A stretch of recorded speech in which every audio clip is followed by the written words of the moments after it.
I am Missouri coach Gary Pinkel, and you're watching Big12Sports.com.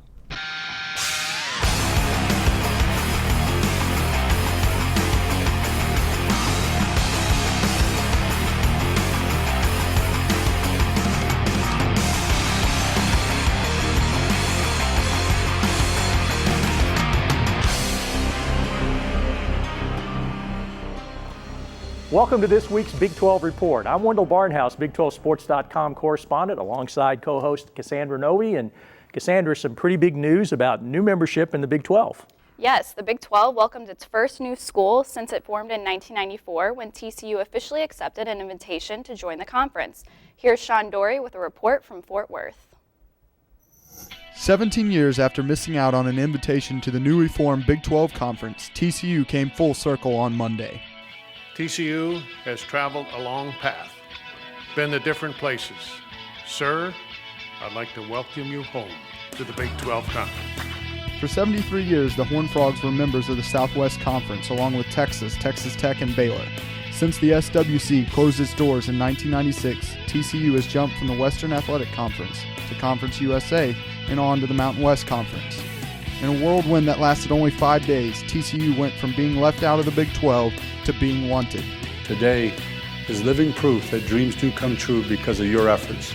Over the last decade, TCU has worked to upgrade its facilities to be on par with other Big 12 schools. Those upgrades continue as the Horned Frog football team will welcome opponents to a newly renovated Amon G. Carter Stadium in 2012.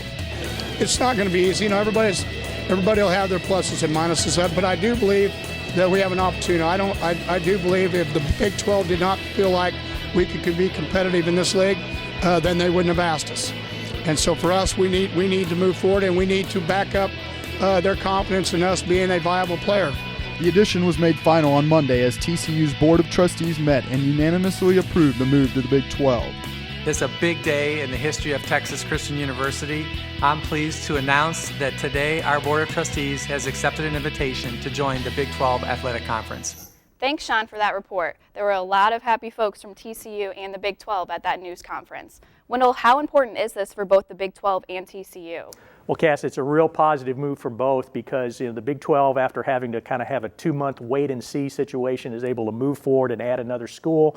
TCU basically replaces Texas A&M and keeps 4 Texas schools in the Big 12 footprint. And TCU, it's a good fit geographically, it's a good fit academically and athletically. The Horned Frogs have really done a good job, particularly in football. TCU's facilities are basically on a par with most of the schools in the Big 12, and they'll be able to even improve that more when they've got the revenue from the Big 12 coming in.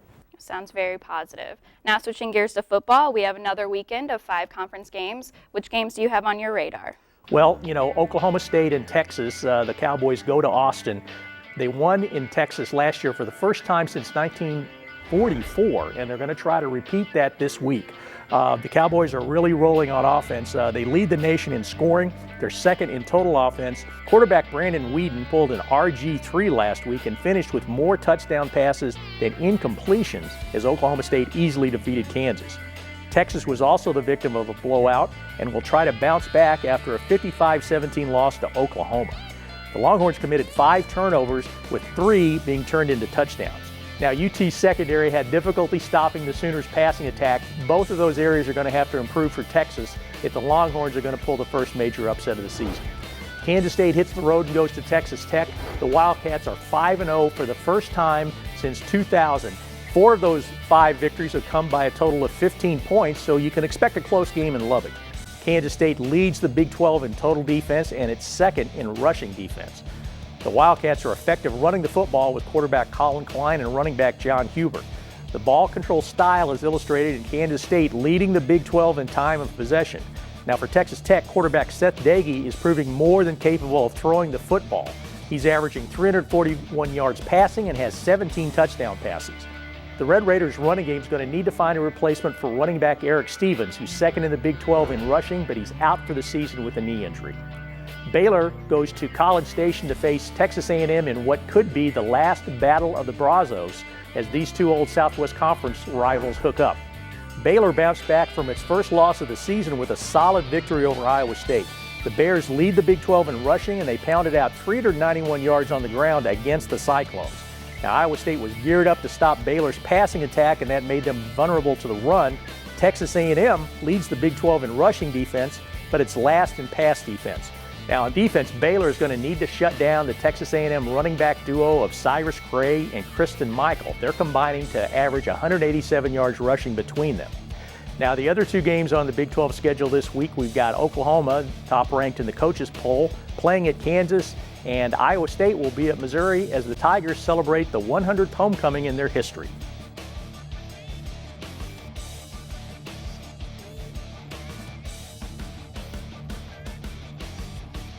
Well, even though we're in the middle of football season, it seems basketball talk around here is heating up. Yeah, and here's a look at our coverage, special Big 12 report next week from men's and women's basketball media days in Kansas City. Check out a special edition of the Big 12 report from Kansas City as we cover men's and women's basketball media days from the Sprint Center. Big12Sports.com correspondent Wendell Barnhouse will host the coverage each day that will feature the interview sessions of each coach plus interviews with special guests. Make sure to log on and watch our coverage on Wednesday, October 19th and Thursday, October 20th, live from Big 12 Basketball Media Days.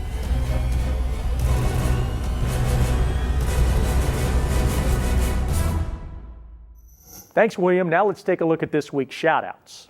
Based on her play on the U.S. national team's European tour, Griner averaged 13 points and 7 rebounds a game. Now, 3 Big 12 teams will be featured on ESPNU's coverage of basketball practices Friday as Midnight Madness gets started. ESPNU announcers will be on hand to provide coverage from Baylor, Kansas, and Texas A&M. The activities at A&M will take place at Kyle Field and will feature the men's team and the defending national champion women's team. Coverage begins at 8 p.m. Central Time on ESPNU. And speaking of Texas A&M, the national championship women's team was honored at the White House by President Barack Obama. We'll have an expanded video report on the Aggies special day next week during our coverage of basketball media days. A&M coach Gary Blair was accompanied by his grandson Logan, who had to miss school. As the picture shows, an excuse from the President of the United States beats a doctor's note any day of the week. As you can see, the picture here says, "This is to excuse Logan. He was meeting with me." Well, that wraps it up for this week. Reminder to join us next week from Kansas City for a special live Big 12 report, as we'll be covering the Big 12 men's and women's basketball media days next Wednesday and Thursday. For Wendell Barnhouse, I'm Cassandra Novi. We'll see you next week in Kansas City.